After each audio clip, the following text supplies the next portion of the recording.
चलिए सुनते हैं आज फिर एक नई कहानी। मेरा नाम सुशीला है। मेरी एक 14 साल की लड़की है, जया। मैंने अकेले ही उसे पालकर बड़ा किया है।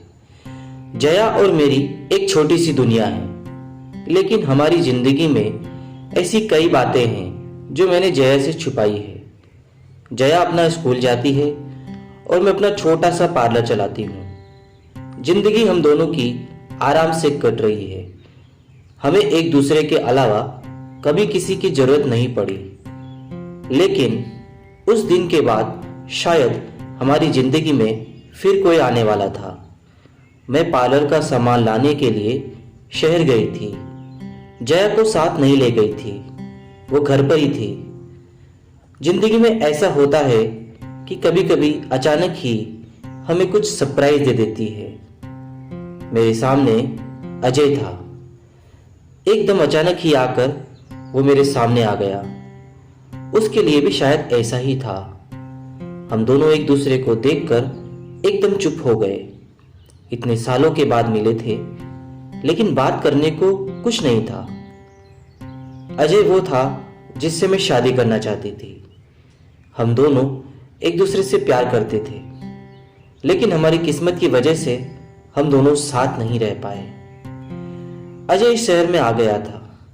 अजय ने कहा कि उसने बहुत मुझे ढूंढा, लेकिन मैं अपना नंबर बार बार बदल देती थी। इस कारण उसकी मुझसे बात या मिलना नहीं हो पाया था। अजय आज भी मुझसे प्यार करता है।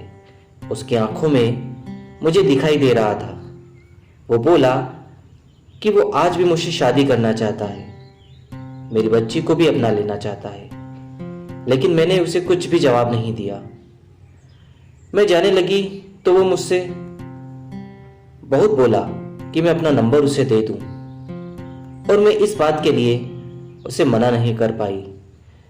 मेरे जीवन में इस तरह वो वापस आएगा, इस बात का मुझे नहीं पता था। बस फिर हम दोनों का मिलना शुरू हो गया। इस तरह से मिलते और बातें करते वो मेरे घर भी आने लगा। मैंने सोचा था कि उसे मैं घर नहीं लाऊं, क्योंकि घर में जया है। मैं नहीं चाहती थी कि जया उसे देखे। उसने कई बार मुझसे कहा कि वो हमारी जिंदगी का हिस्सा बनना चाहता है, लेकिन जया के लिए हर बार मैं उसे मना करती रही। फिर एक दिन वो हुआ जिसका मुझे डर था। अजय और मैं हमारे घर पर थे। मैं भूल गई थी कि जया उस दिन हाफ टाइम में ही घर आने वाली है। अजय और मैं अपनी पुरानी बातों में खोए थे। मैं उसके कंधे पर सर रखी हुई थी। उसने मेरा हाथ पकड़ा हुआ था। हमें इस तरह से कमरे में जया ने देख लिया। वो मम्मी कहती अंदर आई थी और एकदम से चुप हो गई। उसका चेहरा ही बदल गया।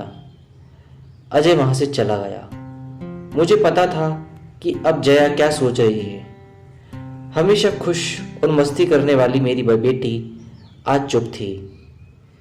मेरी हिम्मत भी नहीं हो रही थी कि उसको जाकर समझाऊं, उसे वो सब बताऊं जो आज तक मैंने उसे नहीं बताया। मैंने शाम तक का इंतजार किया। जया बहुत ही अच्छी बच्ची है। उसने खुद आकर मुझसे बात की। उसने पूछा, यह कौन थे? अगर आप मुझसे कुछ बात करना चाहती हैं तो कर सकती हैं। जया ने फिर मुझसे पूछा, आपने जो आज तक कहा वो मैंने माना है। मुझे लगा कि आप हमेशा मुझे सच बताती हैं और मुझसे कुछ छिपाती नहीं हैं। मैं चाहती हूं कि आप मुझे इस बारे में भी बताएं। आप अपना फैसला ले सकती हैं। आप दूसरी शादी करना चाहती हैं तो कर सकती हैं। हमारी ये बात चली रही थी कि अजय फिर अचानक ही वहां आ गया। उसे देखकर इस बार मैंने कहा कि तुम फिर क्यों आ गए? अजय ने कहा कि मैं नहीं चाहता कि मेरी गलती की वजह से तुम्हारी बच्ची तुम्हें गलत समझे, इसलिए आज मुझे मत रोको। आज एकदम सही समय है कि जया सब कुछ जान ले। मैंने मना किया, कहा कि नहीं, लेकिन जया के कानों तक सच ये शब्द जा चुका था। मुझे पता था कि अब वो सच सुने बिना नहीं रह सकेगी। जया ने कहा, बताओ आप क्या बोलना चाहते हैं। और फिर अजय ने जया को सच बता ही दिया। जया मेरी बेटी नहीं है, मेरे भाई की बेटी है। एक दुर्घटना में मेरे भाई और भाभी चल बसे, तब जया सिर्फ 9 महीने की थी। हमारे माँ बाप पहले ही चल बसे थे और वो दोनों भी। मैंने मेरी सारी जमीन बेचकर उसे वहां से लेकर मैं यहाँ दूसरे शहर आ गई। अजय ने कहा, यह तुम्हारी बुआ है और हम दोनों की शादी होने वाली थी। सिर्फ तुम्हारे लिए कि तुम्हारा प्यार बांटने वाला कोई और नहीं आ जाए, इसने मुझसे शादी नहीं की। मैंने बहुत समझाया, लेकिन इसे तुम्हारे अलावा कुछ दिखाई नहीं दे रहा था। बहुत सालों बाद मिले तो हम एक दूसरे से बात करे बिना नहीं रह पाए। मैं इसे आज भी कह रहा हूं, लेकिन अभी भी यह मना करती है। जया सुनकर मेरी तरफ देखती है और पूछती है, ये क्या बोल रहे हैं? कहो कि ये झूठ बोल रहे हैं। मेरी आंखों से आंसू निकलने लगे। मैंने कहा कि बेटी, भले ही तू मेरी जान है, लेकिन तूने मेरी कोख से जन्म नहीं लिया। मैं चाहती थी कि तुझे यह बात बता दूं, लेकिन इस तरह से आज बताना पड़ेगा, मैंने सोचा नहीं था। जया यह सुनकर मेरी तरफ दौड़कर आई, मुझसे लिपट गई, रोते हुए बोलने लगी, क्या बोलूं? बुआ, माँ या भगवान? मैंने कहा, बेटी तू मेरी बेटी है और मैं तेरी माँ। बस यही सच है और यही रहेगा। और अब शादी की होगी तो वो भी तेरी, वो भी बड़े धूमधाम से, जब तू चाहेगी।